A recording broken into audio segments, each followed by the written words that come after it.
사랑하는 성도 여러분, 안녕하세요.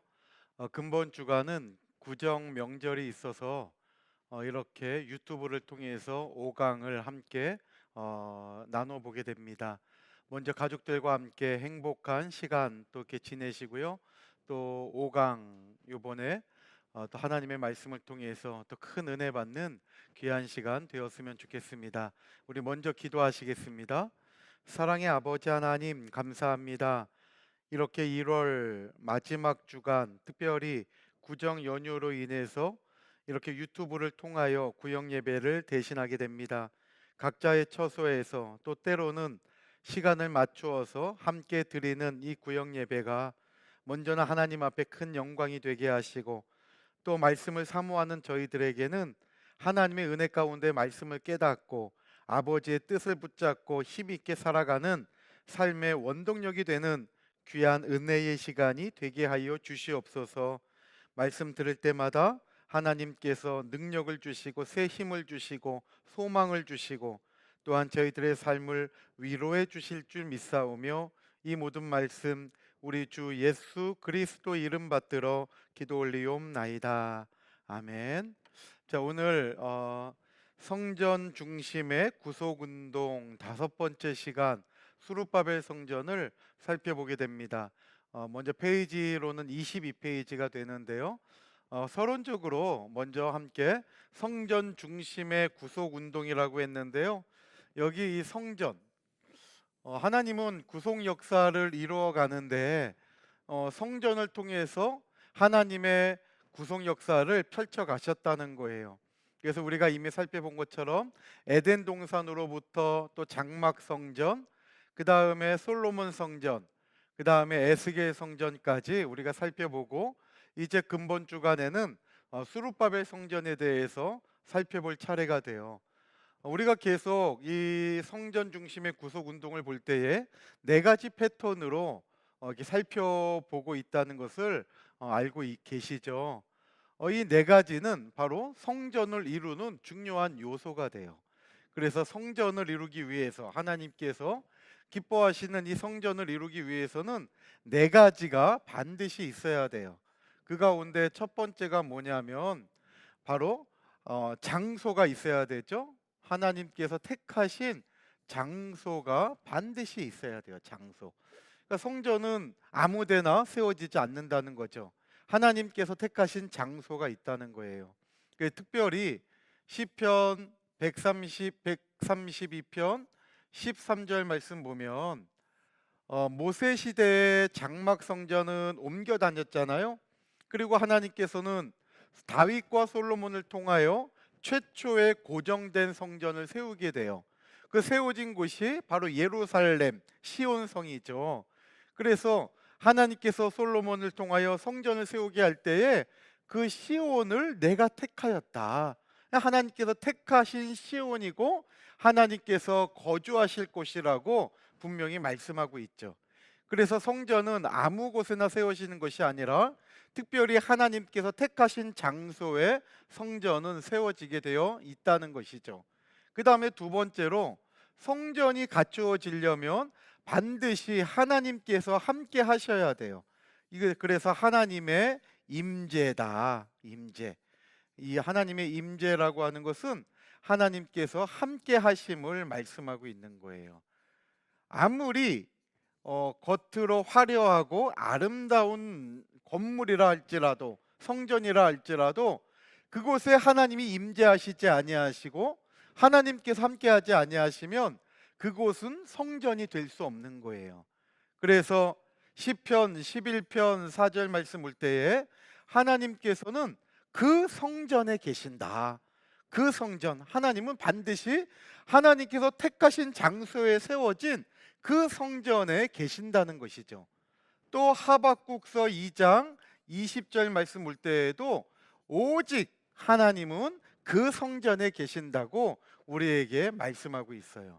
그래서 성전이 이루어지려면 하나님께서 택한 장소에 세워져야 되고 그곳에는 반드시 하나님께서 함께 하셔야 된다는 것을 알 수가 있죠. 그 다음에 세 번째로 이와 같이 하나님이 택하신 장소에 세워지고 그곳에 하나님이 함께 하신다면 이제는 세 번째, 제사장이 반드시 있어야 돼요. 오늘날 목사님들이죠. 제사장은 하나님과 백성 사이에 중보의 역할을 하는 사람이 제사장이에요. 그 백성들의 죄를 사하기 위하여 하나님께서 특별히 기름 부어 세우신 것이죠. 바로 이 제사장은 궁극적으로는 바로 예수 그리스도가 우리의 영원한 대제사장이 되신다고 말씀하고 있죠. 구속사적으로는 우리의 참 대제사장 되시는 예수님을 가리키고 구약의 많은 제사장들을 통하여 예수님의 하실 사역을 우리에게 미리 보여주신 거죠. 그래서 히브리서 7장 20절로 21절 말씀 볼 때에 우리가 알 수가 있어요.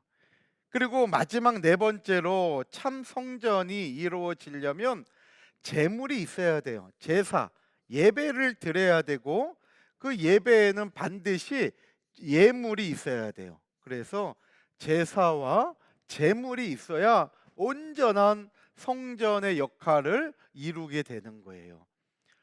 참된 제물은 바로 우리 자신을 드리는 거죠. 예배는 저와 여러분들의 헌신을 드리는 것이 참 예배예요. 오늘 저와 여러분들은 예배를 드릴 때 어떠한 마음으로 준비하고 어떻게 예배를 드리고 있습니까? 하나님이 기뻐하시는 참 예배는 우리가 신령한 제물이 되어서 완전히 하나님께 바쳐 드리는 거예요. 그런데 우리 하나님께서 우리에게 주신 생명은 하나잖아요. 그래서 제물을 통하여서 그 제물 속에 나의 죄, 회개하는 그 마음을 다 담아가지고 하나님께 드리는 것이죠. 그런데 우리의 참 제물이 되어 주신 분도 바로 예수님이라고 히브리서 10장 14절에 분명히 말씀하고 계셔요. 예수님께서 한 제물이 되셔가지고 죽으심으로 말미암아 오늘날 우리를 온전케 하셨다고 말씀하고 있어요. 또 예수님은 죄로 인하여서 하나님과 우리 사이에 막힌 이 모든 것들을 해결하고 하나님과 우리 사이를 화목하게 하기 위한 화목 제물로 오셨다고 또 요한일서 2장 2절이나 4장 10절에는 말씀하고 있죠. 요한일서 2장 2절이나 4장 10절 말씀 볼 때에 우리 예수님은 화목 제물로 오신 거예요. 마찬가지로 저와 여러분들도 정말 하나님 앞에 참된 예배를 드리고 또 하나님 앞에 우리가 참된 예물이 되어서 믿음으로 나아갈 때 바로 이 모든 것들이 다 모여서 참 성전을 이루게 된다는 것을 알 수가 있는 거예요. 그래서 우리가 지금까지 4강의 이 구역 공과를 살펴볼 때에 전부 다 똑같은 이 패턴, 선택한 장소, 에덴 동산에 선택한 장소는 에덴이 됐죠. 에덴 동산. 또 장막 성전에 선택한 장소는 하나님께서 불과 구름 기둥으로 인도하신 장소가 선택한 장소가 돼요. 그리고 고종 성전인 솔로몬 성전은 예루살렘이 하나님께서 택하신 장소가 되는 거죠. 그리고 지난주에 살펴본 에스겔 성전도 하나님께서는 지극히 높은 곳을 택하셔서 그곳에 새 예루살렘 성의 청사진이 되는 에스겔 성전을 보여주신 거예요. 그리고 오늘 우리가 살펴볼 이 수르바벨 성전도 하나님께서 택하신 장소에 세워졌다는 것을 우리에게 가르쳐주고 있는 거예요. 그리고 그곳은 하나님께서 임재하셨어요. 그래서 에덴 동산에서는 하나님께서 아담과 함께 늘 에덴 동산을 거니셨다. 할라크, 피엘 미완료형이죠. 강조 미완료형 계속해서 스스로 히트파일령 죄송합니다. 히트파일령. 그러니까 재규의 용법이에요. 재규. 그러니까 하나님께서 누가 뭐라고 해서 에덴 동산에 오신 것이 아니라 스스로가 늘 에덴 동산에 계셨다는 거예요. 그러니까 에덴 동산은 최초의 성전이 될 수 있다는 거죠. 그리고 모세의 장막 성전이나 솔로몬 성전에 또 에스겔 성전에 다 하나님의 영광이 충만하여서 하나님께서 함께 하심을 우리에게 보여준 거죠. 그리고 하나님은 제사장을 세우셨어요. 아담이 최초의 제사장이 될 수 있는 거죠. 그리고 실질적인 제사장 제도가 세워서 처음 제사장이 되신 분은 바로 아론이죠. 1대 대제사장이 되잖아요. 그리고 레위 지파 가운데 아론의 후손들을 제사장의 가문으로 세우셔서 하나님께서는 이 제사장들을 통하여 예배를, 제사를 이루어갈 수 있도록 하신 거죠. 그리고 모든 예배 때마다, 제사 드릴 때마다 풍성한 제물을 통하여서 하나님 앞에 나아갔다는 거예요. 이와 같이 네 가지 패턴을 통해서 우리가 살펴보았고, 오늘 수룹바벨 성전도 이러한 구조 속에 어떻게 하나님께서는 수룹바벨 성전을 통하여 하나님의 구속 역사를 이루어 가셨는가를 함께 살펴보려고 합니다. 22페이지에 이제 그 내용 서론부터 하나하나 살펴볼 때에 이 말씀을 통해서 다시 한번 깨닫고 교회가 얼마나 중요한지, 정말 성전이 얼마나 소중한지, 또 저와 여러분들을 각자 하나님께서 제사장으로 불러주시고 성전으로 삼아주셨다고 하는 이 말씀이 얼마나 귀한지 다시 한번 깨닫고 하나님 앞에 감사하면서 그 나라 갈 때까지 변치 않는 믿음으로 힘차게 달려가는 우리 산성의 사랑하는 모든 권속들이 다 되시기를 주님의 이름으로 축원합니다. 자, 그럼 22페이지를 보시면요, 22페이지에 보시면 이제 수룹바벨 성전에 대해서 우리가 살펴볼 수가 있어요. 자, 먼저 22페이지 내용을 한번 볼게요. 우리 구역공과 제5강 성전 중심 구속운동 5번째 수룹바벨 성전 그랬죠. 자, 이 수룹바벨 성전이 어디에 어떠한 과정 속에서 완공이 되었는가? 자, 한번 먼저 이 도표를 통해서 중요한 시대를 다시 한번 기억하고 이해했으면 좋겠습니다. 자, 먼저 잘 보시고요. 네 가지의 연대를 기억을 하셔야 돼요. 자, 첫 번째로 우리가 기억해야 될 연대가 주전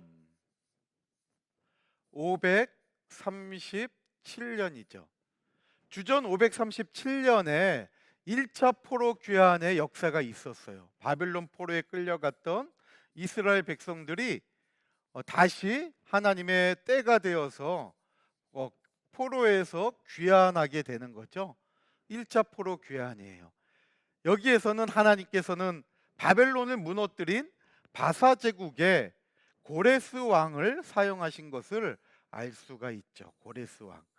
그래서 에스라서 1장 1절부터 4절 말씀 볼 때에 고레스 왕이 바로 칙령을 발표하고 이스라엘 백성들을 포로 생활에서 해방시켜 주시는 것을 해방시켜 주게 되는 것을 우리가 알 수가 있어요. 그래서 주전 537년에 이스라엘 백성들은 포로 귀환이라고 하는 대역사의 시간을 하나님의 은혜 가운데 맞이하게 돼요.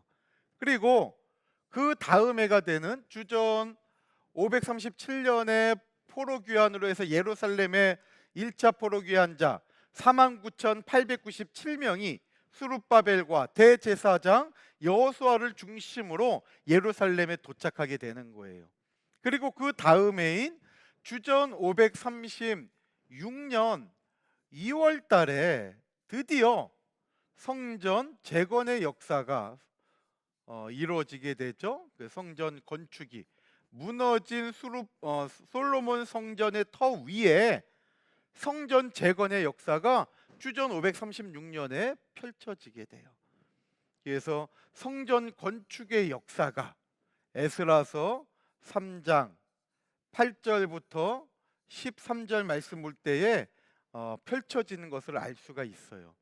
그런데 성전 건축의 역사가 순탄하게 이루어지지 않아요. 그래서 성전 건축을 방해하는 수많은 사람들, 사마리아인들의 방해 때문에 결국 중단되고 말아요. 이것이 에스라서 4장 4절부터 6절에 기록되어 있죠. 성전 건축이 중단하게 돼요. 얼마 동안 중단되었느냐? 자그마치 16년 동안 성전 건축의 역사가 중단하게 돼요. 그래서 주전 520년 520년입니다. 주전 520년 6월 24일 날 성전 건축이 중단되었다가 다시 재시작이 돼요. 성전 건축의 역사가 재시작을 하게 돼요. 자그마치 주전 536년 2월부터 520년까지 이 기간이 16년의 역사가 되잖아요. 그러니까 16년 동안 하나님의 몸된 성전이 하나님이 선택한 장소에 제대로 세워지지 못하고 중단되었다가 주전 520년에 하나님의 강권적인 역사하심 속에 성전 건축이 재시작하게 돼요. 이것이 학개서 1장 14절부터 15절에 기록이 되어 있죠. 이렇게 성전 건축이 재시작된 것이 주전 516년에 12월 3일 완공하는 기쁨의 시간을 맞이하게 돼요. 주전 516년 12월 3일 날 드디어 완공이 돼요. 이것이 에스라서 6장 15절에 기록되어 있죠. 그래서 오늘 5강 우리가 수룹바벨 성전을 살펴볼 때에 이 네 가지 연대는 우리 성도님들이 꼭 기억하시면 좋겠습니다. 먼저 주전 537년에 바사왕 고레스에 의해서 1차 포로 교환이 이루어져요. 그리고 주전 536년 2월에 수룹바벨과 여호수아를 중심으로 1차 포로 귀환자인 49,897명이 성전 건축에 동참해서 기초를 놓게 돼요. 그랬더니 사마리아 사람들이 방해를 하게 돼요. 그래서 에스라서 4장 4절로 6절 말씀 올 때에 중단하게 되는데 그 기간이 자그마치 16년이라고 하는 긴 시간이 흘러가게 된 거예요. 이때 하나님께서는 학개 선지자와 스가랴 선지자를 다시 일으켜 가지고 16년 동안 중단하고 다시 시작할 엄두를 못 내는 이스라엘 백성들에게 하나님의 말씀을 증거하게 하는 거예요. 그래서 학개 선지자와 스가랴 선지자의 하나님의 말씀을 대언하는 이 역사를 통하여 역사적으로 주전 520년 6월 24일 다시 중단되었던 성전의 역사가 시작하게 되고, 이 성전의 역사가 중간에도 많은 방해와 어려움이 있었지만은 그때마다 하나님의 은혜가 붙들어 주심으로 말미암아 또 이스라엘 백성들의 아낌없는 헌신이 멈춰서지 아니함으로 말미암아 결국 주전 586년에 솔로몬 성전이 무너졌는데 하나님의 예언하신 대로 70년의 기간이 딱 찬 주전 516년 12월 3일 역사적인 수룹바벨 성전이 무너졌던 솔로몬 성전의 터 위에 비록 초라하지만 작지만 풍성하진 않지만 하나님께서 선택하신 장소에 세워지게 되는 놀라운 일이 에스라서 6장 15절에 기록되어 있는 거예요. 사랑하는 성도 여러분, 성전은 하나님의 몸이에요. 하나님께서는 성전 중심의 삶을 가장 기뻐하십니다. 그리고 표면적으로 볼 때에는 수룹바벨과 여호수아를 비롯한 학개와 스가랴 선지자의 도움, 또 다니엘 선지자가 바벨론에서 다니엘서 10장 말씀 볼 때에 포로 귀환한 이스라엘 백성들이 성전 건축할 때에 먼저 1월에 보면 다니엘서 10장 1절 이하 말씀에 다니엘은 1월 1일과 2일 유대의 규례를 따라서 신년 금식을 하고 이어서 1월 3일부터 23일까지 세일의 금식 기도를 이어가면서 성전이 하나님의 약속하신 땅에 다시 세워지기를 간절히 기도할 때, 이것이 1월 달에 있었던 일이에요. 다니엘이 비록 고국에는 돌아가지 못하고 이방 땅에서 고국을 그리워하며 기도할 때에 1월 달에 그 다니엘의 금식 기도를 하나님은 기뻐 받아 주시고 그 다음 해인 2월 달에 성전 건축의 역사가 시작될 수 있었다는 거예요.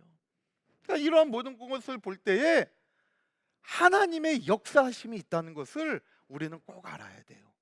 그래서 성전 건축은, 성전의 역사는 하나님의 은혜 가운데 이루어진 역사라는 거예요. 누구를 통해서? 이 당시에는 1차 포로 귀한 자들을 통해서 이루신 거고, 오늘날은 저와 여러분들을 통해서 하나님은 역사를 이루어 가신다는 것을 믿으시고, 내가 하나님의 때에 하나님 앞에 내가 가진 것을 아낌없이 헌신하면서 하나님의 놀라운 구속 역사에 동참할 수 있다는 것이 얼마나 큰 은혜고 감사한 일인가를 깨닫고, 이 하나님의 구속 역사에 함께하는 이 시간을 빼앗기지 않는 저와 여러분들이 다 되시기를 바랍니다. 에스라서 1장 1절 말씀 보면 하나님은 고레스의 마음을 감동시키셨어요. 왜 고레스가 포로로 있는 이스라엘 백성들을 귀환할 수 있도록 해방시켜 줬느냐? 하나님께서 고레스의 마음을 감동시키셨대요.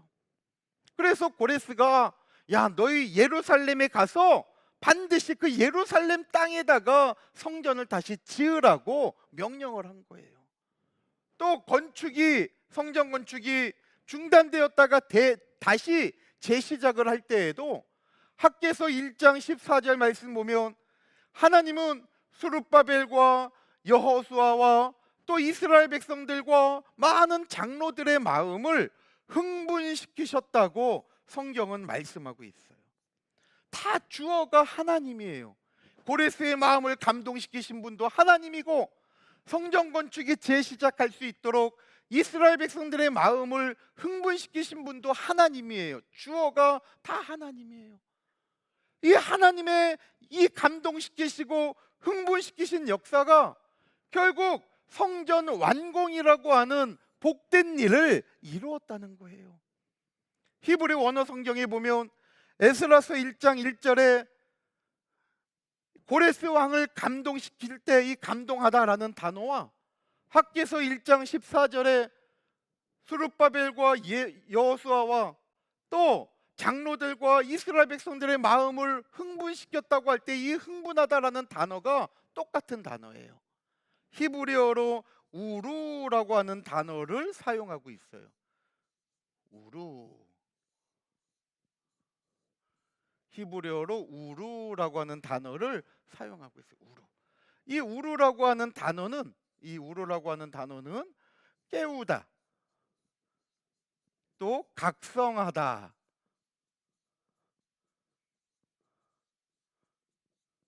또 찌르다, 또 일으키다, 이러한 뜻이 있어요. 찌르다, 또 일으키다. 그러니까 이건 뭐냐면 하나님께서 지금 성전이 중단돼서 일어나지 못하고 그냥 그 자기 생활에 젖어 있고 그냥 거기에 잠들어 있는 이스라엘 백성들을 하나님이 깨우신 거예요. 야, 너희들 그러면 안 되지. 너희들 1차 포로 귀환한 목적이 뭐냐? 성전 짓는 거 아니냐? 하나님께서 각성시켜가지고 그들을 일으키신 거예요. 우루라는 단어예요. 찔러요, 찔러. 야, 너 지금 그러면 안 되지. 찔러가지고 일어나게 하시는 거예요. 고레스의 마음을 하나님이 찌르셔가지고, 야, 이제 저 이스라엘 백성들 풀어줘야겠다. 보내라. 성전을 짓게 해.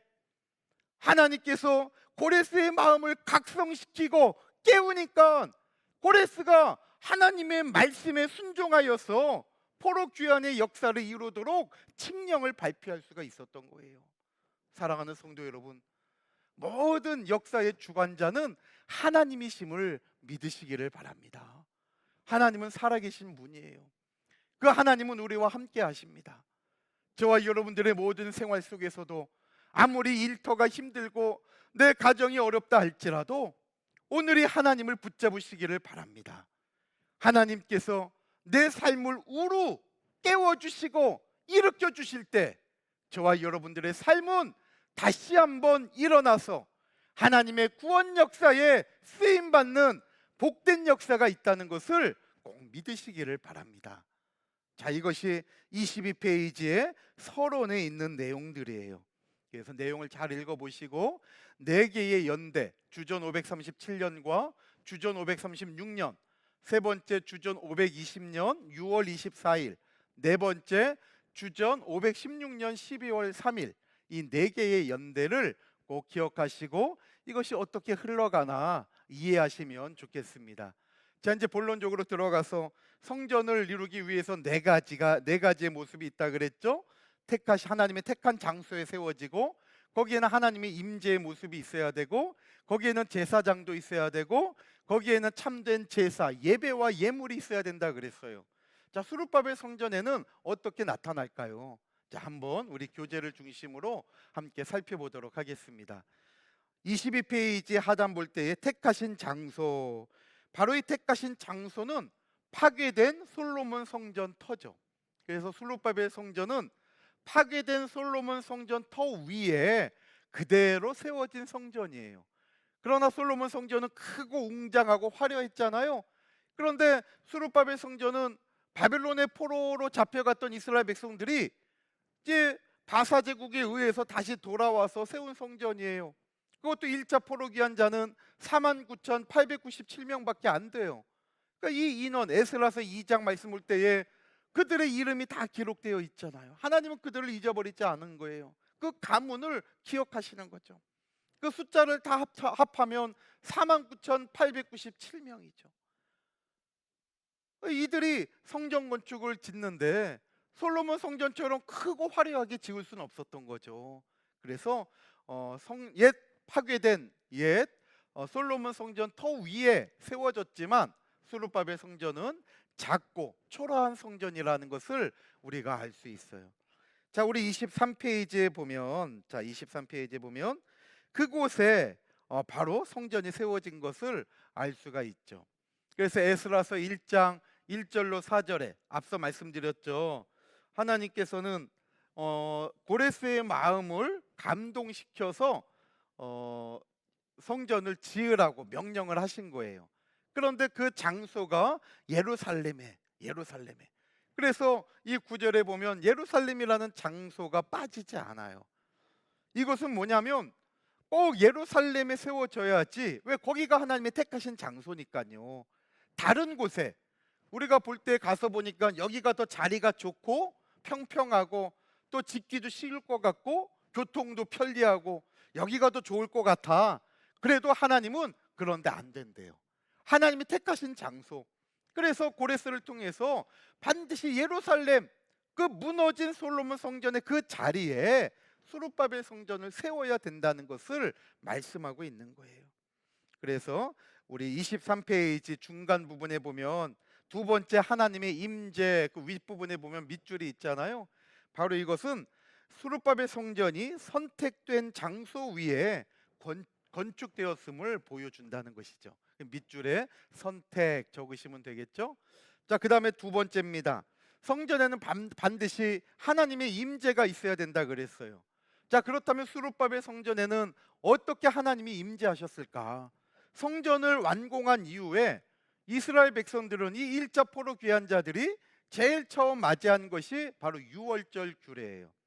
자, 보세요. 12월 3일 날 성전을 완성했다 그랬잖아요. 그리고 새해가 됩니다. 그럼 1월 달에 제일 먼저 맞이하는 절기, 새해를 맞이했을 때 제일 처음 맞이하게 되는 절기가 유월절이잖아요. 그래서 수룹바벨 성전을 완성하고 제일 처음 이스라엘 백성들은 유월절의 절기를 맞이하게 돼요. 그리고 1월 14일이 유월절이고 1월 15일부터는 무교절의 절기에 들어가게 되잖아요. 근데 이 절기를 지킬 때 에스라서 6장 22절 상반절 말씀 보니까 여호와께서 저희로 즐겁게 하셨다라는 표현이 있죠. 하나님께서 이스라엘 백성들을 즐겁게 했대요. 이건 하나님께서 이 성전을 기뻐 받아 주시고 하나님이 함께 하셨기 때문이죠. 하나님이 함께 하신다는 증거가 되는 거예요.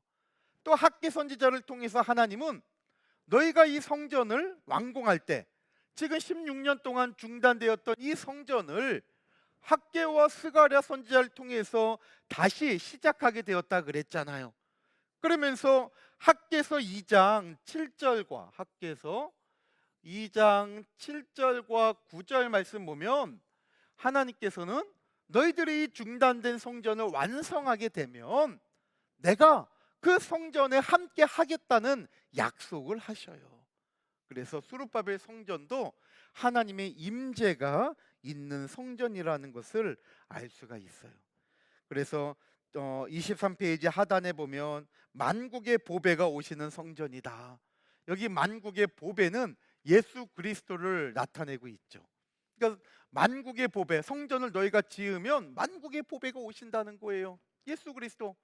그래서 이 말씀대로 요한복음 2장 말씀 볼 때에 예수님께서 이 수르바벨 성전에 나타나신 것이죠. 물론 사복음서 볼 때 예수님 당시에 그 성전은 헤롯 성전이에요. 그런데 이 헤롯 성전은 수르바벨 성전을 개축한 것, 오늘날로 얘기하면 수르바벨 성전 그 자리, 그 형태 그 자리에 헤롯이 유대인들의 환심을 사기 위해서 아까 말씀드린 대로 수르바벨 성전은 작고 초라하다 그랬잖아요. 그러니까 크고 웅장하게 개축한 게 헤롯 성전이에요. 모체는 수르바벨 성전이죠. 그러니까 오늘 너희가 성전을 짓게 되면 그곳에 만국의 보배가 이른다. 이거 예수 그리스도께서 그 성전에 오실 것을 얘기하고 있는 거죠. 실질적으로 역사적으로 볼 때 성취가 된 거죠. 또 24페이지 두 번째 보면 나중에 영광이 더 큰 성전이다. 하나님은 영광으로 임재하시는데 나중 영광이 더 크대요. 학개서 2장 9절 보니까 이전에 이 성전은 바로 수르바벨 성전을 얘기하죠. 이 성전, 이 수르바벨 성전에 너희들이 완성하게 될 이 성전의 나중 영광이, 여기 나중 영광은 예수님의 초림의 사건을 얘기하는 거예요.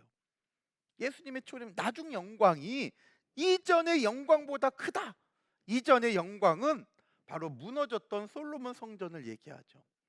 솔로몬 성전이 무너지기 전에 처음 세워졌을 때 얼마나 하나님의 영광이 크게 임하였습니까? 열왕기상 8장 말씀 볼 때 하나님의 영광이 성전에 가득 8장과 9장 볼 때 임할 거예요. 그런데 나중에 그 초림하시는 예수님이 오실 때에는 더 큰 영광이 있다는 거죠. 그래서 우리는 여기에서 수르바벨 성전을 두 가지로 정리해 볼 수가 있어요. 어디 위에 여백에 한번 적어 보세요. 수르바벨 성전은 첫 번째로 하나님의 영광으로 임재하신 성전이다. 적어 놓으세요. 첫 번째로 하나님의 영광으로 임재하신 성전이다. 이렇게 학개서 2장 7절과 9절에 약속하신 대로 수르바벨 성전은 하나님의 영광으로 임재하신 성전이에요. 그러나 두 번째, 이 사실이 중요한데, 두 번째는요, 아버지의 영광으로 이 땅에 오실 예수 그리스도를 예표한 성전이다. 꼭 잘 적어서 정리해 두시기 바랍니다. 아버지의 영광으로 이 땅에 오실 예수 그리스도를 예표한 성전, 바로 이 성전이 수르바벨 성전이에요. 그러니 수르바벨 성전이 얼마나 중요한지 아시겠죠. 자, 이제 세 번째 제사장을 살펴봅니다. 자, 성전에는 제사장이 있어야 된다 그랬잖아요. 한번 생각해 보세요. 솔로몬 성전에 제사장이 있었죠. 사독 계열의 제사장과 아히멜렉 계열의 제사장이 있었어요. 그런데 성전이 무너지고 주전 586년에 나라가 망했잖아요. 전부 다 바벨론으로 끌려갔어요. 이때 무슨 제사장이 의미가 있고 이때 무슨 레위 지파의 의미가 있겠습니까? 예배를 못 드리는데, 다 포로에 끌려가 가지고 시키는 노동이나 해야 되는데, 그러니까 바벨론 포로로 끌려가 있는 동안에 제사장의 직무가 없어져 버린 거예요. 제사를 드리지 못하고 예배를 드리지 못하니까요. 그런데 이제 수르바벨 성전이 다시 지어졌으니까 제사장이 필요하잖아요. 그래서 에스라서 6장 18절 말씀 보니까 하나님께서 제사장을 분반대로 또 레위 지파를 그 반열대로 세우게 하셔요. 정말 이 에스라 6장 18절은요 역사적인 말씀이에요. 이스라엘 백성들에게는 너무 감격스러운 거예요. 24 반열로 다윗이 다 나누었잖아요. 다시 제사장이 반열을 세우게 되고 레위인의 반열을 세워서 돌아가면서 하나님의 그 영광을 위한 제사가 끊어지지 않도록 다시금 회복되어지는 거예요. 역사적인 거 아닙니까? 그러니까 수르바벨 성전에는 제사장의 직무가 회복된 걸 알 수가 있어요. 특별히 이 에스라서 6장 18절에 제사장의 직무로서의 두 가지 중요한 것이 나와요. 자, 이 두 가지 직무가 뭐냐? 에스라서 6장 18절 말씀 보면 중요한 제사장의 직무가 있죠. 제사장. 그러니까 제사장의 직무가 있다는 것은 하나님께서는 수르바벨 성전에도 제사장의 직무를 회복시켰다는 걸 알 수가 있어요. 자, 첫 번째는 하나님을 섬기는 것이라고 말씀하고 있죠. 하나님을 섬기는 거예요. 섬기는 거. 그래서 제사장을 그 반열대로 또 레위인들을 반열대로 세우면서 에스라 6장 18절 하반절 말씀 보니까요. 우리 25페이지 위에 구절이 있습니다. 예루살렘에서 하나님을 섬기게 하되 그랬잖아요. 예루살렘에서 하나님을 섬기게 하되. 바로 제사장은 하나님을 섬겨야 돼요. 섬겨야 돼. 섬기는 거. 여기 섬기다라는 단어가 히브리어로 아바드라는 단어예요. 아바드. 아바드. 이것은 일하다, 예배하다라는 뜻이에요. 아바드. 아바드. 이 아바드라는 단어는요, 일하다, 예배하다. 그래서 창세기 3장 23절에 하나님께서는 타락한 아담에게 뭐라 그래요? 아담을 내어 쫓으면서 너의 근본된 토지를 갈게 하셨다고 얘기하고 있죠. 근본된 토지, 이것은 아담의 타락한 마음밭이잖아요. 이 마음밭을 갈아엎으라는 거예요. 그 갈게 하다라는 단어가 창세기 3장 23절에 갈게 하다라는 단어가 아바드라는 단어예요. 예배를 통해서 우리는 마음이 회복되는 거죠. 예배를 통해서 하나님을 섬기게 되는 거예요.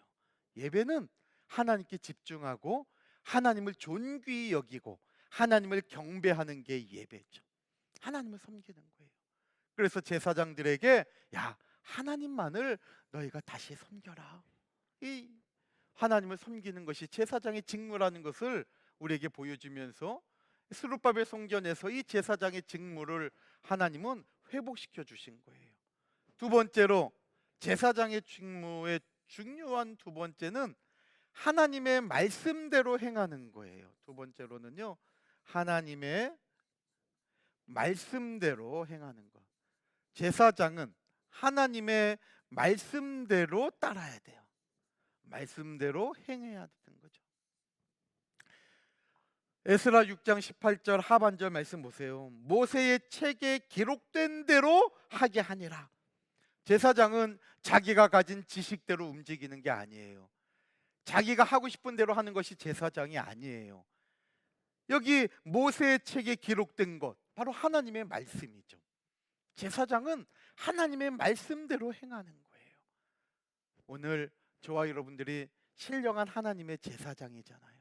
하나님께서 우리를 나라와 제사장으로 삼으셨다고 요한계시록 1장 5절로 6절에도 말씀하고 있죠. 예수 그리스도의 피로 우리를 사심바 되어서 저와 여러분들을 나라와 제사장으로 삼으셨다는 거예요. 그렇다면 저와 여러분들도 하나님만을 섬기고 하나님의 말씀대로 행하는 저와 여러분들의 남은 생애가 다 되시기를 주님의 이름으로 축원합니다. 마지막 네 번째, 성전에는 제사와 제물이 있어야 된다 그랬죠. 자, 어떠한 제사와 제물이 있었느냐? 수르바벨 성전이 재건된 이후에 봉헌식을 드리게 되죠. 에스라서 6장 17절 말씀 볼 때에 하나님께 봉헌식을 드리게 되는데 그 제물이 에스라서 6장 17절에 그 제물의 양이 기록되어 있어요. 그래서 수소가 100마리다. 또 순양이 200마리다. 그 다음에 어린 양을 또 드리죠. 어린 양을 400마리를 또 드렸다 그랬어요. 400마리. 그리고 이스라엘 지파가 12지파잖아요. 그 각 지파에 한 마리씩 상징적으로 순염소를 12마리를 이렇게 준비해서 수룻밥의 성전 봉헌식에 하나님께 드린 거예요. 그러니까 전부 다 합치면 712마리가 되죠. 전부 712마리의 제물을 하나님께 드리면서 감사했던 거예요. 이와 같이 수룻밥의 성전에는 참 예배가 있었고 참 예물이 있었다는 것이죠. 이 712마리는 많은 것 같지만 과거 솔로몬 성전을 짓고 하나님께 드린 제물과 비교할 때에는 너무나도 초라한 양이에요. 열왕기상 8장 63절에 보면요. 열왕기상 8장 63절에 보면 솔로몬 성전 때 하나님께 드린 제물의 양이 자그마치 14만 2천 마리라고 말씀하고 있어요. 14만 2천 마리. 그런데 지금 수룻밥의 성전이 완성되고 하나님께 봉헌식 때 드린 그 양은 7만 마리도 아니고 7천 마리도 안 돼요. 712마리. 그러니까 이 14만 2천 마리와 비교하면 뭐 한 200배 정도 차이가 나잖아요. 그러니까 솔로몬 성전과 비교할 때 수룻밥의 성전의 제물의 양은 너무나도 작아요. 초라해요. 그런데 하나님께서는 이 수룻밥의 성전 때 드린 이 헌물을 너무나 기뻐 받으셨다는 거예요. 에스라서 6장에 말씀하고 있어요. 하나님은 양을 보시는 것이 아니라 우리의 마음과 정성을 보신다는 것이죠. 사랑하는 성도 여러분, 저와 여러분들이 2022년도 하나님의 은혜 가운데 이 새해를 선물로 받았습니다. 어떠한 마음으로 늘 예배를 준비하고 예배를 드리고 또 어떠한 마음으로 하나님 앞에 예물을 정성껏 준비하여 드리고 있습니까? 하나님은 양을 보시지 않고 마음을 보시고 기뻐하시며 축복해 주시는 분이에요. 오늘 수룻밥의 성전 봉헌식 때 솔로몬 성전과는 비교할 때 너무나 초라한 너무나 작은 양을 하나님께 드렸지만 그 정성, 그 흠없는 것을 준비하여서 드린 그들의 마음을 주님은 아시고 너무나 기뻐 받아 주셨다면 2022년도 저와 여러분들도 살아가는 하루하루의 삶이 대충대충이 아니라 온 마음과 정성을 다해서 하나님의 눈동자 앞에서 하나님의 뜻을 위하여 몸부림치듯 살아갈 때 남들이 알아주지 않는다 할지라도 그러한 저와 여러분들의 삶을 하나님은 기뻐 받아 주신다는 것을 믿으시기를 바랍니다. 이제 결론을 맺고자 합니다. 내용 하나하나 자세히 살펴보지 못한 것은 우리 성도님들께서 꼭 한번 이렇게 읽고 확인하셔야 돼요. 자, 이제 결론 하나 좀 여백에 적어 놓으시면 좋을 것 같아요. 자, 결론은 뭐냐? 자, 적으세요. 수룻밥의 성전은 모든 성전의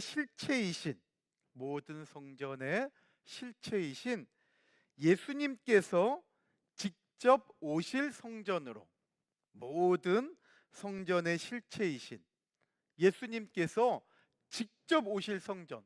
솔로몬 성전에는 영광으로 하나님이 나타나셨지 하나님이 직접 가지 않으셨잖아요. 그런데 아까 말씀드린 대로 이 수룻밥의 성전을 다시 개축한 게 헤롯 성전이라 그랬죠. 그러니까 예수님 당시에 존재하던 성전이 바로 이 헤롯 성전이었던 거예요. 근데 이 헤롯 성전의 모체는 수룻밥의 성전이에요. 수룻밥의 성전. 근데 그 모든 성전의 실체이신 예수님께서 이 수룻밥의 성전에 직접 오신 거죠. 요한복음 2장 19절로 21절 말씀 올 때 뭐라 그래요? 이 수룻밥의 성전을 개축하는 이 헤롯 성전은 주전 20년부터 짓기 시작했어요. 헤롯이 유대인들의 마음을 사기 위해서 주전 20년부터 짓고 있었는데 예수님 당시에까지도 짓고 있는 성전이에요. 그러니까 요한복음 2장은 예수님 사역의 초기, 공생의 초기거든요. 그러니까 그때가 AD 26년이에요. 26년. 이때가 예수님의 공생의 초기예요. 26년이. 그러니까 주전 20년부터 짓기 시작해서 AD 26년까지 왔으니까 46년째잖아요. 아니 지금 46년이 지났는데도 헤롯 성전은 완성이 안 된 거예요. 수르바벨 성전을 개축하면서. 그러니까 계속 수르바벨 성전에서는 제사와 예물이 끊어지지 않고 계속 예배는 드리고 있었던 거예요. 수르바벨 성전. 그곳에 장사하면서 주인 없는 성전이 돼버리니까 예수님께서 다 뒤엎어 버리시고 2장 19절 이하 말씀 올 때 야 이 성전 허물어 버려라. 그럼 내가 사흘 만에 다시 세우겠다 그랬잖아요. 그랬더니 종교 지도자들이 야 지금 이 성전이 어떤 성전인 줄 아냐? 46년째 짓고 있는데도 아직 완성이 되지 않았는데 네가 3일 만에 짓겠다고? 믿지 않았죠. 어느 누구도 성전의 실체가 되시는 예수님을 믿어주지 않은 거예요. 요한계시록 21장 22절 말씀 올 때에도 어린 양 되시는 예수님이 참 성전이라고 분명히 말씀하고 있죠. 오늘 이것이 결론이에요. 다시 말씀드리면 수르바벨 성전은 모든 성전의 실체이신 예수님께서 직접 오실 성전으로 구속사적으로 아주 중요한 성전이다. 구속사적으로 아주 중요한 성전이다. 꼭 적어 놓으시고 잊지 마시기를 바랍니다.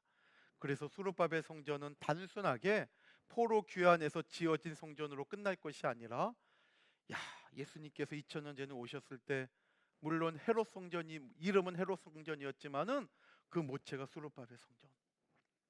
정말 주님께서 만국의 보배로 이곳에 오신다 그러더니 학개서 2장 7절의 예언대로 진짜 주님이 오셨구나. 오늘 이 사실을 기억하시고 구속사적으로 이 성전이 얼마나 중요한가 다시 한번 깨닫고 정말 하나님 앞에 나도 참 성전으로 어떻게 서가야 되는지 다시 한번 결심하고 흔들리지 않는 삶으로 신앙으로 또 하루하루 한 주 한 주 한 달 한 달 이겨내는 저와 여러분들이 다 되시기를 주님의 이름으로 축원합니다. 자, 우리 교재에 보면 나눔이 있죠. 적용, 삶의 적용이 있어요. 예수님께서 만국의 보배이심을 우리가 체험할 때는 언제인가? 한번 우리 구역장님들과 한번 나눠보시고 또 저와 여러분들이 각자 예수님이 만국의 보배다. 이것은 가장 귀하다는 거 아니에요? 그러니까 가장 귀한 예수님을 내가 모시고 살아갈 때 내가 정말 예수님의 그 은혜를 체험한 것이 무엇인가 이걸 나누는 거예요. 그릇이 중요하죠. 그릇도 굉장히 중요하잖아요. 그러니까 저와 여러분들도 우리 요리를 하면 이 요리와 어울릴 그릇을 찾아서 담고 그러잖아요. 그런데 그릇보다 더 중요한 게 내용물이에요. 그 그릇에 뭐가 담겼느냐에 따라 그 그릇의 가치도 달라져요. 저와 여러분들이 하나님의 신령한 그릇이라고 한다면 그 안에 저와 여러분들은 만국의 보배가 되시는 예수 그리스도를 모셔야 된다는 거예요. 그러면 그 예수님은 만국의 보배이시기 때문에 저와 여러분들도 보배가 되는 거예요. 이런 걸 우리 삶 속에 내가 체험할 때가 언제였을까? 한번 생각해 보시면서 함께 나누시면서 또 서로의 그러한 간증과 나눔을 통해서 또 내 자신이 또 위로를 받고 또 힘을 얻고 또 함께 나의 체험도 또 이렇게 나누면서 서로에게 유익을 끼치는 그런 우리 모든 구역들이 되었으면 좋겠습니다. 우리 여선교회 성도님들은 1강부터 차례차례 지금 나가지만 우리 남선교회 구역 예배는 이제부터 시작이 됩니다. 좀 순서가 바뀌었지만 오늘 5강부터 들으시고 그 다음에 다음 주에 1, 2강, 3, 4강 한 달 늦었기 때문에 2월 한 달 동안은 저와 같이 구역장님들이 2강씩 살펴보면서 나눌 거예요. 핵심을 중심으로 이렇게 살펴볼 텐데요. 우리 남성교회 성도님들께서는 2월 한 달 좀 더 이렇게 시간을 내셔서 앞에 4강까지의 내용도 빨리 또 이렇게 점검하시고 또 6강, 7강 또 함께 따라가서 3월부터는 우리 여선교회와 똑같은 패턴으로 이렇게 또 진행하도록 하겠습니다. 명절 잘 지내셨죠? 하나님의 은혜 가운데 늘 평안하고 또 하나님께 맡기는 가운데 행복을 깨뜨리지 않는 우리 산송에 말씀 받은 믿음의 가정들이 꼭 되시기를 바랍니다. 기도하시겠습니다. 사랑의 아버지 하나님 감사합니다. 이렇게 유튜브를 통하여 구역 공과를 나누게 됩니다. 오강을 통하여 주신 은혜를 하나님 잘 간직하면서 만국의 보배가 되시는 예수님을 늘 마음에 모셔서 우리의 삶도 이 세상 가운데 있으나 존귀히 여겨지는 삶을 살아갈 수 있도록 하나님 인도하여 주시옵소서. 우리 구역들 하나님 힘 주시고 또 수고하고 애쓰는 우리 구역장님들과 지구장님들 일일이 기억하여 주시어서 우리 산성교회가 구역을 통하여 전도되고 구역을 통하여 지경을 넓혀가고 구역을 통하여 구속의 복음이 확산되어가는 놀라운 역사가 일어나게 하여 주시옵소서. 모든 은혜에 감사드리오며 이 모든 말씀 우리 주 예수 그리스도 이름 받들어 간절히 기도 올리옵나이다.